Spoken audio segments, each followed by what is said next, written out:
بسم اللہ الرحمن الرحیم نحمده ونصلی ونسلم علی رسولہ الکریم اما بعد۔ معزز سامعین حضرات،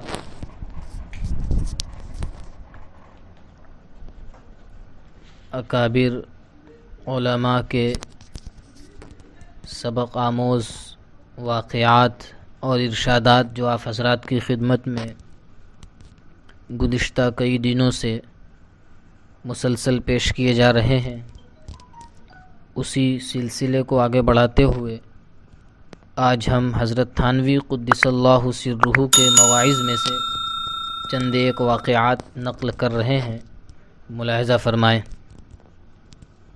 ایک عبرت آموز واقعہ، حضرت تھانوی قدس اللہ سرہ نے اپنے مواعظ میں ایک قصہ لکھا ہے کہ ایک صاحب بڑے دولت مند تھے۔ ایک مرتبہ وہ اپنی اہلیہ کے ساتھ کھانا کھا رہے تھے۔ کھانا بھی اچھا بنا ہوا تھا، اس لیے بہت شوق و ذوق سے کھانا کھانے کے لیے بیٹھے۔ اتنے میں ایک سائل دروازے پر آ گیا۔ اب کھانے کے دوران سائل کا آنا ان کو ناگوار ہوا، چنانچہ انہوں نے اس سائل کو ڈانٹ ڈپٹ کر ذلیل کر کے باہر نکال دیا۔ اللہ تعالی محفوظ رکھے، بعض اوقات انسان کا ایک عمل اللہ کے غضب کو دعوت دیتا ہے۔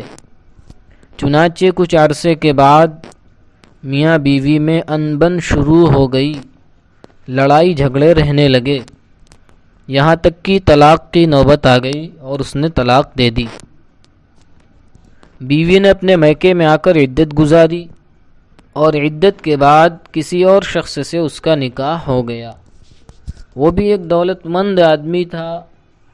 پھر ایک دن وہ اپنے اس دوسرے شوہر کے ساتھ بیٹھ کر کھانا کھا رہی تھی کہ اتنے میں دروازے پر ایک سائل آ گیا۔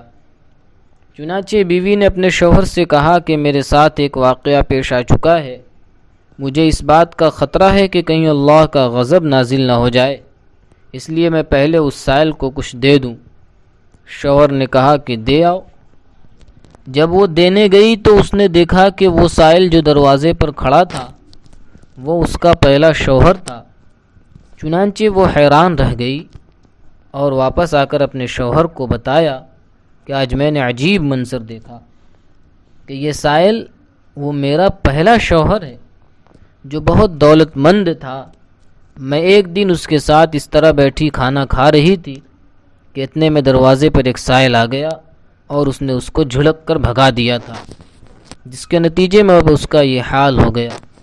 اس شوہر نے کہا کہ میں تمہیں اس سے زیادہ عجیب بات بتاؤں کہ وہ سائل جو تمہارے شوہر کے پاس آیا تھا وہ در حقیقت میں ہی تھا۔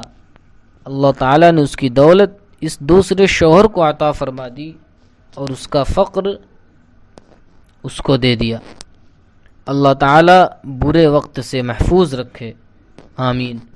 نبی کریم صلی اللہ علیہ وسلم نے اس بات سے پناہ مانگی ہے، ارشاد فرمایا اللہم انی اعوذ بک من الحور بعد الکور۔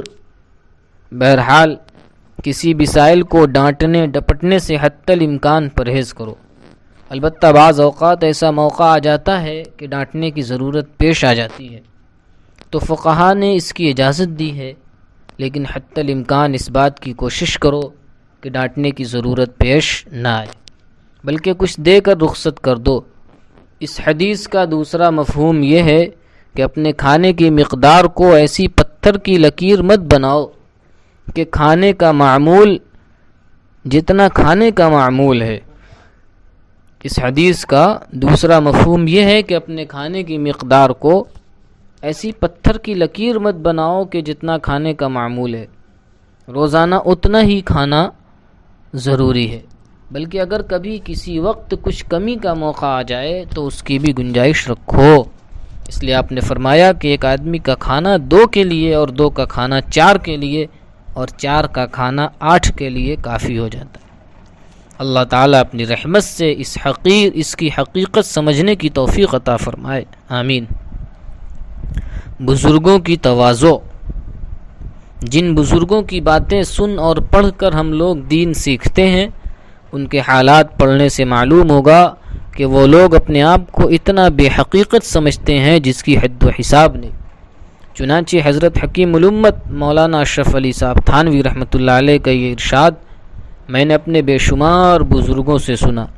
وہ فرماتے تھے کہ میری حالت یہ ہے کہ میں ہر مسلمان کو اپنے آپ سے فی الحال اور ہر کافر کو احتمالاً اپنے آپ سے افضل سمجھتا ہوں، اور کافر کو اس وجہ سے کہ ہو سکتا ہے کہ اللہ تعالیٰ اس کو کبھی ایمان کی توفیق دے دے اور یہ مجھ سے آگے بڑھ جائے۔ ایک مرتبہ حضرت تھانوی قدس اللہ سرہ کے خلیفہ خاص حضرت مولانا خیر محمد صاحب رحمۃ اللہ علیہ نے حضرت مفتی محمد حسن صاحب رحمۃ اللہ علیہ سے کہا کہ حضرت تھانوی رحمۃ اللہ علیہ کی مجلس میں بیٹھتا ہوں تو مجھے ایسا لگتا ہے کہ جتنے لوگ مجلس میں بیٹھے ہیں سب مجھ سے افضل ہیں اور میں ہی سب سے زیادہ نکما اور ناکارہ ہوں۔ حضرت مفتی محمد حسن صاحب رحمۃ اللہ علیہ نے سن کر فرمایا کہ میری بھی یہی حالت ہوتی ہے۔ پھر دونوں نے مشورہ کیا کہ ہم حضرت تھانوی کے سامنے اپنی یہ حالت ذکر کرتے ہیں، معلوم نہیں کہ یہ حالت اچھی ہے یا بری ہے۔ چنانچہ یہ دونوں حضرات حضرت تھانوی رحمۃ اللہ علیہ کی خدمت میں حاضر ہوئے اور اپنی حالت بیان کی کہ حضرت آپ کی مجلس میں ہم دونوں کی یہ حالت ہوتی ہے۔ حضرت تھانوی رحمۃ اللہ علیہ نے جواب میں فرمایا کہ کچھ فکر کی بات نہیں، اس لیے کہ تم دونوں اپنی یہ حالت بیان کر رہے ہو، حالانکہ میں تم سے سچ کہتا ہوں کہ جب بھی میں مجلس میں بیٹھتا ہوں تو میری بھی یہی حالت ہوتی ہے کہ اس مجلس میں سب سے زیادہ نکما اور ناکارہ میں ہی ہوں، یہ سب مجھ سے افضل ہیں۔ یہ ہے تواضع کی حقیقت۔